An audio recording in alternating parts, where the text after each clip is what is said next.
सभी की आवाज आनी चाहिए। जय श्री कृष्ण। एक बार हाथ उठाकर प्रेम से कहेंगे राधे राधे राधे राधे।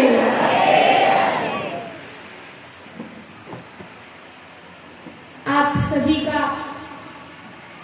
धन्यवाद करना चाहती हूँ कि यहाँ पर मुझे बोलने का अवसर प्राप्त हुआ है। आप और हम बहुत भाग्यशाली हैं जो हमें श्रीमद् देवी भागवत कथा श्रवण करने का अवसर प्राप्त हुआ है। तो इस अवसर को प्राप्त कर रहे हैं तो इस श्रीमद् देवी भागवत कथा से हमें कुछ सीखना भी चाहिए। आप सभी ने कुछ सीखा इन 6 दिनों में, कुछ ज्ञान प्राप्त करा। बोलिए, सभी को याद है इन 6 दिनों में कौन कौन से प्रसंग हुए हैं, उन प्रसंगों में कौन कौन सी कथा हुई है? याद है जब हम लोग कथा प्रारंभ करते हैं तो पूर्व में हम लोग मंगलाचरण करते हैं, अपने अपने गुरुओं का नाम लेते हैं। यहाँ पर जिन्होंने भी अपने गुरु बनाया है उनका ध्यान करें, और जिन्हें गुरु मंत्र आता है वो मेरे साथ बोलेंगे, और जिन्हें नहीं आता वो भी प्रयास करें कि हमें गुरु मंत्र आए। गुरु दीक्षा सभी को लेनी चाहिए, सभी को गुरु बनाना चाहिए। हाथ जोड़कर हम अपने अपने गुरुओं को याद करेंगे। गुरुर्ब्रह्मा गुरुर्विष्णु गुरुर्देवो महेश्वरः गुरुर्साक्षात् परब्रह्म तस्मै श्री गुरवे नमः। सच्चिदानन्दरूपाय विष्णोत्पत्त्यादिहेतवे तापत्रय विनाशाय श्रीकृष्णाय नमः। श्रीकृष्णाय नमः। जय जय श्री राधारमण, जय जय नंदकिशोर, जय गोपी चित्तचूर्ण, जय जय माखन चोर, जय जय माखन चोर। राधा स्वामिनी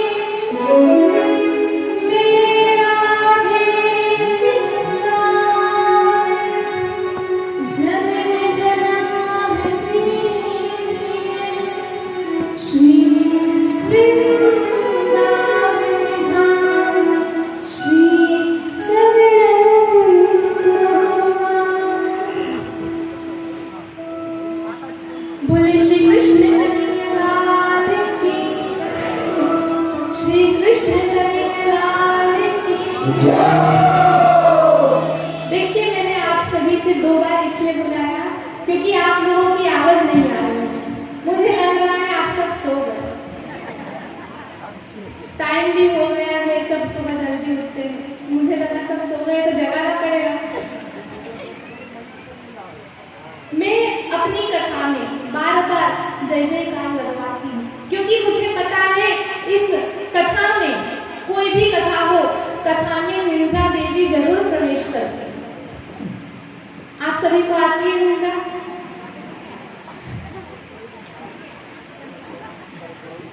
देखिए, आप सभी यहाँ पर श्रीमद् देवी भागवत कथा श्रवण कर रहे हैं। आप सभी को पता है श्रीमद् देवी भागवत में यहाँ पर सदगुरु जी ने आप लोगों को क्या क्या श्रवण कराया।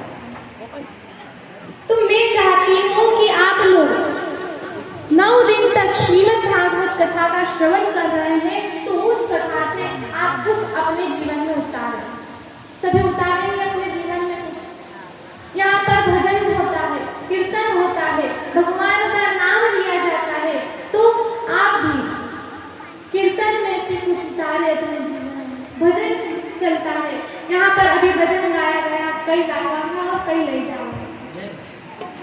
तो हम लोग सही तो है, हम लोग जब इस पृथ्वी पर जन्म लेकर आए थे तब हमारे पास एक वस्त्र नहीं था पहनने को। था किसी के पास? नहीं था। कहाँ से आया? भगवान की कृपा से हमें जो कुछ भी मिला है उसमें हमें खुश रहना चाहिए। लेकिन हम लोग आजकल क्या करते हैं? आजकल कलयुग है, कलयुग में क्या करते हैं? भगवान के सामने जाएंगे, हाथ जोड़ेंगे, आंखें बंद करेंगे और प्रार्थना करेंगे। अगर यहाँ पर कुछ बच्चे बैठे हैं तो क्या प्रार्थना करेंगे? हमारा रिजल्ट आने वाला है, हमें पास करवा देना। हम आपके सामने 11 नारियल चढ़ाएंगे। यहाँ पर बहनें बैठी होगी, वह अगर नौकरी के लिए इंटरव्यू देने जाती है तो प्रार्थना करती है मैं इंटरव्यू में पास हो जाऊँ, मैं आपको 21 किलो बूंदी के लड्डू चढ़ाऊंगी। सभी भगवान से कुछ ना कुछ बोलते हैं, लेकिन भगवान आप पर हंसते होंगे कुछ ही को। क्यों? क्योंकि हम भगवान को लालच दे रहे हैं किस बात की कि आप हमारा काम कर देना, हम आपको इतने किलो बूंदी के लड्डू चढ़ाएंगे, नारियल चढ़ाएंगे। भगवान सोचते होंगे इस पृथ्वी पर इसने जब जन्म लिया तब इसके पास एक वस्तु तक नहीं, सब कुछ मेरी दया से उसे मिला है, मेरी कृपा से उसे मिला है, और आज वही मुझे लालच दे रहा है। बुरा लगेगा? हम भगवान को लालच दे रहे हैं। कभी कभी अगर हमारे साथ कुछ बुरा होता है तो हम लोग भगवान के मंदिर जाएंगे या अपने घर के मंदिर में बैठ जाएंगे और भगवान को कहेंगे भगवान जी आपने ये अच्छा नहीं करा, हम आपसे नाराज हैं, हम आपकी पूजा नहीं करेंगे, आपका नाम नहीं लेंगे। क्या है? हम भगवान से कभी नाराज हो सकते हैं? उन्होंने हमें इतना सुंदर पृथ्वी पर जन्म दिया है। हम कितने भाग्यशाली हैं जो हमें मनुष्य जन्म दुर्लभ हुआ है, मनुष्य जन्म प्राप्त हुआ है। लेकिन इस मनुष्य जन्म में हम लोग कुछ बुरा कर देते हैं, हम में अपमान आ जाता है। अगर कुछ पैसे आ जाए, बड़ा बंगला बन जाए, गाड़ियां है, पैसा है, तो हम लोग क्या करते हैं? सामने वाले व्यक्ति को जलाते हैं। अब उसके पास कुछ नहीं है। घमंड सबसे बुरी चीज है, कभी भी घमंड नहीं करना चाहिए। घमंड को त्याग दो। अच्छाई के मार्ग पर चलोगे तो आपको सब कुछ मिलेगा, जो अभी आपके पास नहीं है वो भी मिलेगा। लेकिन उसके लिए हमें परमात्मा का नाम लेना होगा, परमात्मा का चिंतन करना होगा, उनका भजन करना होगा। यहाँ पर हम लोग, हमारी इच्छा होती है हम बड़े घर में रहें, हमारा अलग से पर्सनल रूम हो, हमारे पास एक अलग से गाड़ी हो, मोबाइल फोन हो, लेडीजों को अपनी अच्छी अच्छी साड़ियाँ चाहिए, गहने चाहिए, गहने में नकली नहीं होना चाहिए, सोने के होने चाहिए। क्यों? क्योंकि हमारे सामने वाले औरत के पास में गहना है, सोने के गहने हैं, सोने का हार है, नवरत्न का हार है, डायमंड के रिंग है, तो हमें भी चाहिए। क्यों? दिखावा। अगर दिखावा करना ही है तो परमात्मा से करो, परमात्मा का भजन करो, परमात्मा का चिंतन करो, परमात्मा का नाम लो। आप सभी कहते होंगे परमात्मा का नाम कैसे? हमारे पास समय नहीं है, कुछ करने के लिए हमें समय निकालना पड़ता है। अगर हमें 2 घड़ी शादी में जाना हो, खड़े होकर आना हो, तो हम समय निकालते हैं, फटाफट खाना बनाएंगे, फटाफट ऑफिस से आएंगे, अच्छे नए नए वस्त्र पहनेंगे और फिर जाएंगे शादी। ऐसे ही हम भगवान के मंदिर जाने के लिए क्यों नहीं समय निकालते? हमें भगवान के लिए भी समय निकालना चाहिए। हम लोग अपने लिए एक रूम मांगते हैं तो भगवान के लिए भी हमें एक रूम बनाना चाहिए। जैसा कि कल कहा गया था यहाँ पर कि कुछ व्यक्ति दोपहर के 3 बजे भगवान की पूजा करते हैं, 2 बजे भगवान की पूजा करते हैं, लेकिन भगवान हमसे पहले उठकर स्नान कर कर ध्यान में लग जाते हैं। किस लिए? हमारे लिए। हमारे लिए कि अगर यह मनुष्य को ये चिंता है तो इस चिंता का सॉल्यूशन क्या है, इस चिंता को कैसे दूर करें। लेकिन हम लोग क्या करते हैं, 12 बजे उठ रहे हैं, स्नान करा और बैठ गए, नाश्ता लाए, नाश्ता कर लिया, उसके बाद में मोबाइल ले लेंगे, टीवी चालू कर लेंगे या फिर खेल लेंगे या थोड़ी देर फिर सो जाएंगे दिन में। भगवान को भूल गए हम लोग। अगर हम अपने लिए एक बेड बनवा सकते हैं तो भगवान के सोने के लिए क्यों नहीं? हमें सब चाहिए तो भगवान को क्यों नहीं? हम लोग कभी कभी बाहर से ऑर्डर करते हैं खाना, फिर भगवान को भूल जाते हैं कि आज हम बाहर से लाए हैं, तो हम भगवान को कैसे भूख लगा सकते हैं? उसके अंदर प्याज होगा, लहसुन होगा, नहीं लगा सकते। फिर बोलते हैं भगवान हमें माफ करना, आज हम आपको खाना नहीं खिला सकते। क्या आप लोग थोड़ा सा भोग भगवान के लिए नहीं बना सकते? हलवा बना लीजिए, 5 मिनट का काम है। हम लोग मोबाइल फोन यूज करते हैं तो उसमें भी भगवान का भजन आता है, भगवान का कीर्तन आते हैं, भगवान के प्रसंग आते हैं, भगवान की लीलाएं आती है। हमें वो भगवान हम भूल जाते हैं। लेकिन हम सब कुछ भूल जाए, भगवान को नहीं भूलना, ये बात याद रखना। हम कुछ भी भूल जाए, हम लोग आजकल ये व्यक्ति मुझे कल मिला और मैं 2 दिन बाद मिलूं तो कहेंगे आपने मुझे पहचाना? सामने वाला व्यक्ति बोलेगा नहीं। फिर बोलेंगे मुझे तो अपने परमात्मा से प्रेम है और किसी से नहीं, मुझे इस मोह माया में नहीं पड़ना। जो मिला उनसे जय श्री कृष्ण करो। भले ही हम उस व्यक्ति को नहीं जानते, लेकिन जय श्री कृष्ण करने में क्या जाता है? आपके पैसे लग रहे हैं? बोलिए। मुझे लगता है सभी को नींद आ रही है। एक बार सभी हाथ उठाकर प्रेम से राधे राधे राधे राधे। आप सभी से एक निवेदन करना चाहती हूँ। देखिए, मैं यहाँ पर आपसे जो कुछ भी कह रही हूँ, मैंने कोई तैयारी नहीं करी है। मैंने कुछ सोचा नहीं था कि मैं यहाँ पर जाकर कुछ बोलूंगी। यहाँ पर आते ही मेरा मुंह चालू हो गया। भगवान ने जो मुझसे बुलवाया मैंने वो आपको कहा है। हम सभी भूल जाते हैं, जब गैस पीठ पर बैठते हैं तब सब कुछ भूल जाते हैं, बस भगवान का नाम याद रहता है, भगवान का कीर्तन याद रहता है, भगवान का भजन याद रहता है। आप सभी में से कितने लोग क्रोध करते हैं, कितने लोग गुस्सा करते हैं? देखिए, जल्दी जल्दी बताइए क्योंकि हमारे पास समय नहीं है। कौन कौन गुस्सा करता है? सभी करते होंगे। देखिए, अगर आप लोगों को क्रोध आता है, गुस्सा आता है, तो आप लोग राधा नाम का जाप करें। जब भी क्रोध आए तो राधा नाम ले, आपका क्रोध गायब हो जाए। प्रेम से बोल दीजिए राधे राधे, आपका क्रोध गायब। कुछ याद नहीं रहेगा कि हमने किस पर क्रोध करा।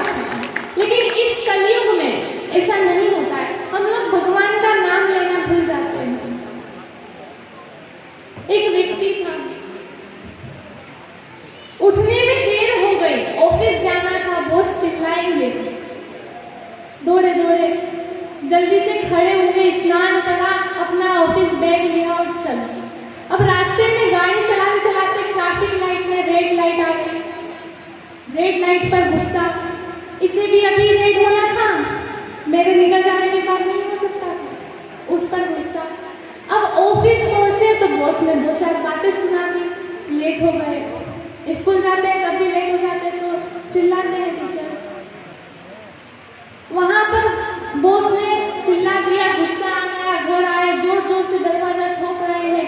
पत्नी ने आई, पत्नी ने दरवाजा खोला, कहा ऐसी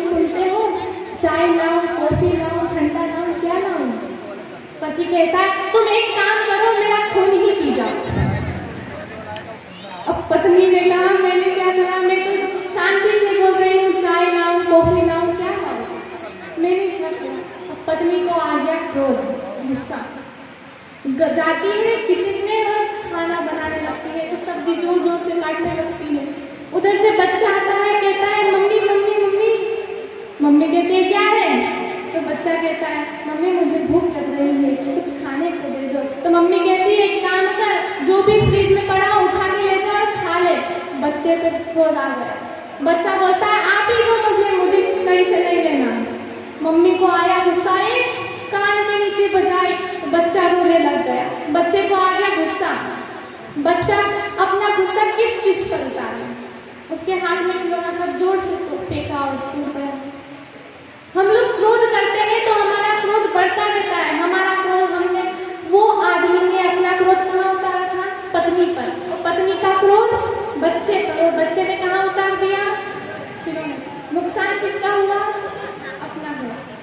हमेशा देखना आप लोग अगर गुस्सा आता हो आपको तो आपका कुछ ना कुछ नुकसान होगा। इसलिए गुस्से को त्याग दो, क्रोध को त्याग दो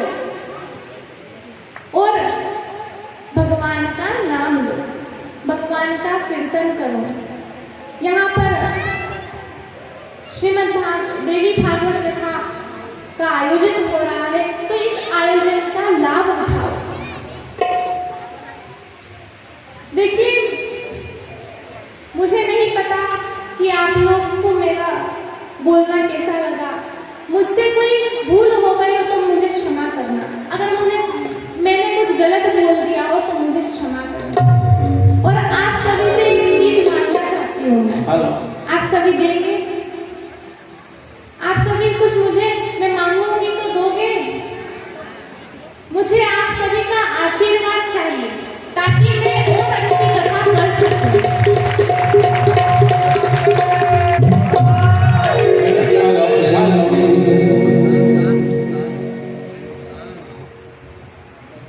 क्योंकि मुझे अभी इतना ज्ञान नहीं है, मैं अभी छोटी सी हूँ, मैंने अभी सिर्फ 5 कथा करी है और मैं चाहती हूँ कि मैं और आगे बढ़ूँ। आप लोगों का मुझे आशीर्वाद मिलेगा तो भगवान की कृपा से वो भी हो जाएगा। और एक और बात मैं कहना चाहती हूँ, यहाँ पर जिस मकसद से कथा हो रही है, मंदिर निर्माण के लिए, उसमें भी सहयोग करें, क्योंकि इस मंदिर में हमारी भावना होगी, माता को हमारी भावना दिखेगी, माता कहेगी मेरे भक्त ने मेरे लिए कितना करा है, मेरे लिए एक सुंदर मंदिर का निर्माण करा है। इसलिए आप सभी इस मंदिर निर्माण के लिए जो बन पड़े वो करिए, दान करिए। दान करने से कोई छोटा नहीं हो जाएगा। हम लोग अगर 500 रुपए, 1000 रुपए जो कुछ दे सकते हैं दीजिए। आप लोगों के पास कम नहीं होंगे, बढ़ेंगे। हम लोग सोचते हैं हमारा पैसा चला जाएगा तो हम क्या करेंगे, भगवान की कृपा से वो सब भगवान देख लेंगे कि हमें कहाँ से पैसा मिलेगा, कहाँ से क्या उपयोग करना है। इसलिए आप सभी से निवेदन है कि इस मंदिर निर्माण के लिए कुछ ना कुछ सहयोग करें।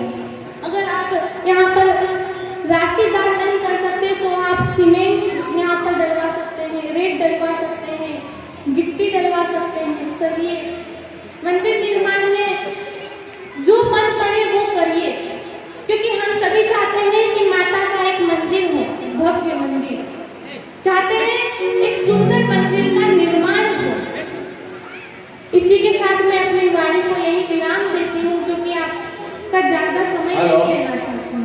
बोले श्री कृष्ण कन्हैया लाल।